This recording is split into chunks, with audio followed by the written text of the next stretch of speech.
What we're seeing in Nigeria today is part of that story.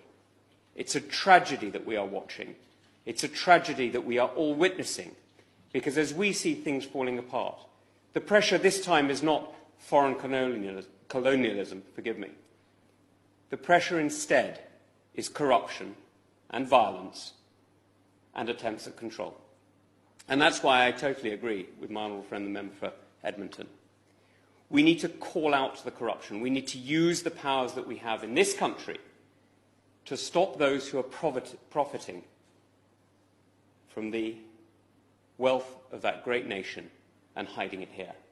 Now, some people will remember when General Gowon left Nigeria with half the central bank, so it is said, and moved to London.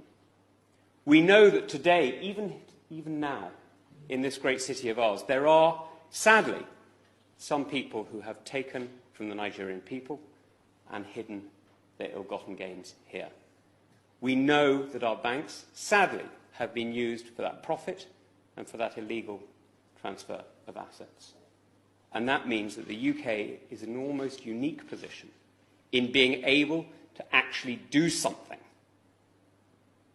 to really exert pressure on those who have robbed the Nigerian people. Now, this puts a particular onus on the Minister, and I know my right honourable friend knows it, that using Magnitsky sanctions today isn't just about protecting Nigeria, although it is. It's not just about respecting Nigerian young people who have been robbed and murdered by these SARS units. It's actually about protecting the United Kingdom, because what happens in Nigeria matters fundamentally to us here. This is the third country of the Commonwealth. This is a country of 200 million people.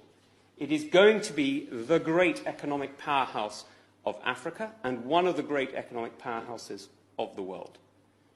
This is a country whose wealth, not just in the oil off the river state, but in the imagination and creativity of its people, is witnessed every day in Nollywood, and perhaps more my style, at the great University of Jos.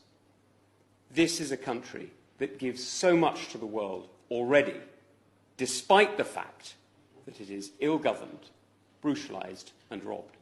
Just imagine what it could give if the Plateau state